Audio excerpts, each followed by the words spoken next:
नमस्कार खमागणी।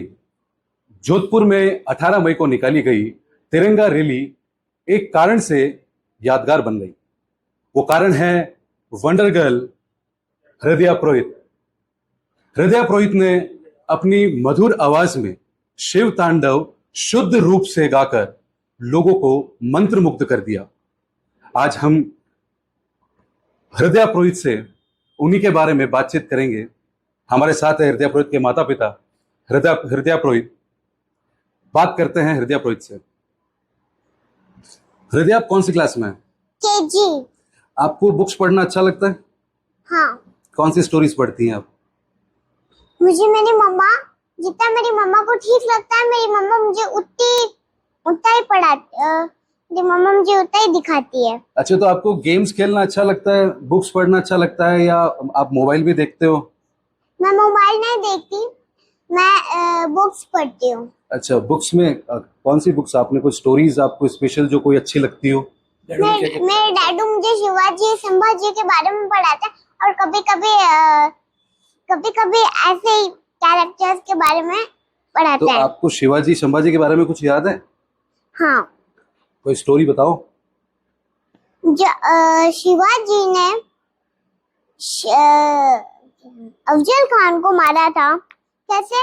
अफजल खान ने बोला कि मैं आपसे बस गले मिलना चाहता हूँ, दोस्ती करना चाहता हूँ। शिवाजी को पहले ही पता लग गया कि अब अफजल खान मेरे साथ धोखा करेगा, तो शिवाजी ने पहले अपने शेर का पंजा पहन लिया।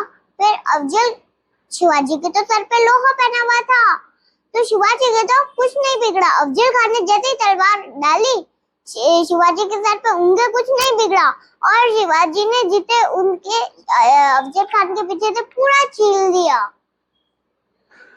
तो राहुल जी, मैं आपसे पूछना चाहूंगा कि जैसे आज के टाइम में लोग हिंदी को एक क्लिष्ट लैंग्वेज बोल के छोड़ देते हैं, उसी के दौर में आज संस्कृत का उच्चारण इतना शुद्ध, वो आपने इसको कैसे सिखाया?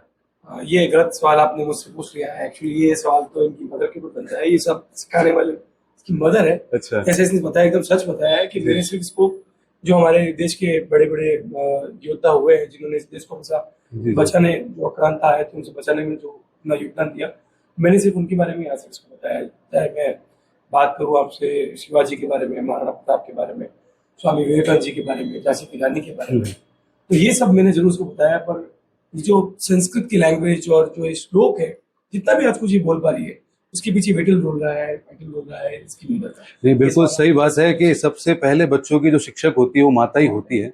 और मैं आपसे मैम पूछना चाहूंगा कि जैसे आप इनके साथ पूरे टाइम रहती हैं, तो आपने इनको कैसे इस रूप में ढाला, लाइक कि संस्कृत इतने शुद्ध बच्चे, आज के बच्चे क्या बड़े बड़े विद्वान जो है वो भी कहीं ना कहीं अटक जाते हैं, बट जब हमने इनका शिव तांडव सुना तो ये फ्लुएंटली एक कॉन्फिडेंस के साथ, जोश के साथ इन्होंने वो शिव तांडव गा दिया।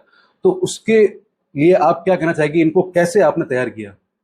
सर, मैं ऐसा मानती हूँ कि इसकी ट्रेनिंग जब ये गर्भ में थी, मुझे ऐसा लगता है कि ईश्वर ने शायद मेरे भागवत का सार, मेरे रामायण का सार का शायद कुछ अंश इसमें तभी डाल दिया था। तो ये शायद तब से इतना सुन करके जब ये आई मेरे हाथ में, तब से मुझे लगता है कि आशीर्वाद उसको वहां से मिला हुआ है।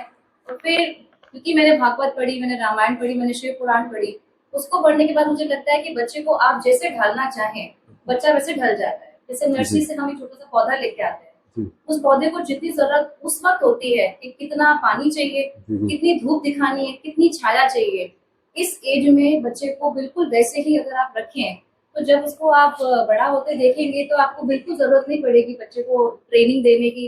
वो जो चाहेगा वो हासिल कर सकता है, जो चाहे वो बन सकता है। रही संस्कृत के शब्दों का, तो हाँ, ये बहुत मुश्किल है क्योंकि ये क्लिष्ट संस्कृत है। इसमें कहीं पर आधा र है, कहीं पर हलंत है, कहीं पर, तो मैं उन शब्दों को तोड़ देती हूँ उसके लिए, ताकि वो इजी हो जाए।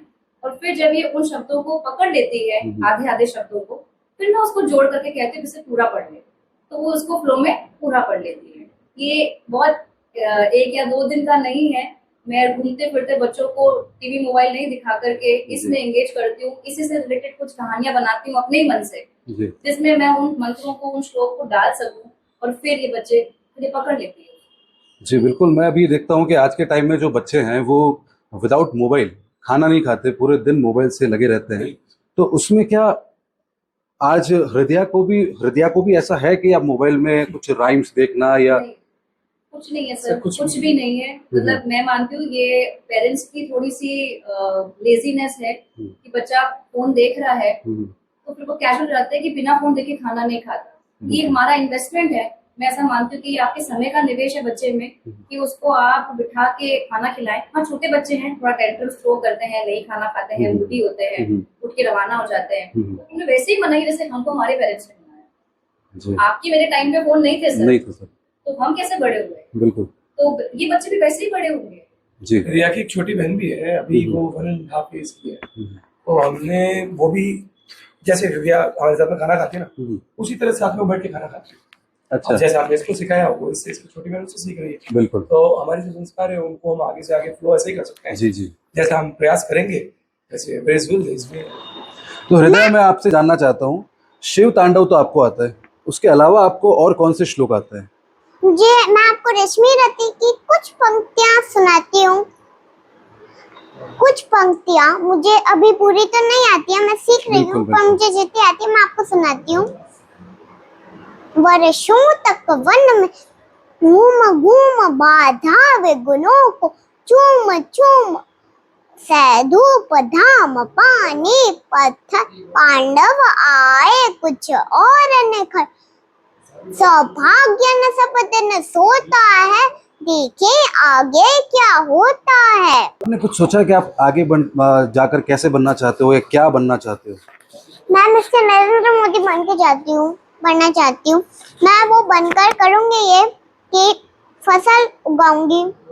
जो किसान फसल उगाते हैं उनके लिए कुछ अच्छा सोचूंगी, क्योंकि वो किसान है, वो इतनी धूप में भी बाहर निकलते हैं और इतनी मेहनत करते हैं, और वो भी इतने धूप में होते हुए उनके लिए कुछ अच्छा सोचूंगी। और जो बच्चे सड़क पर घूमते हैं उनके लिए कुछ अच्छा सोचूंगी।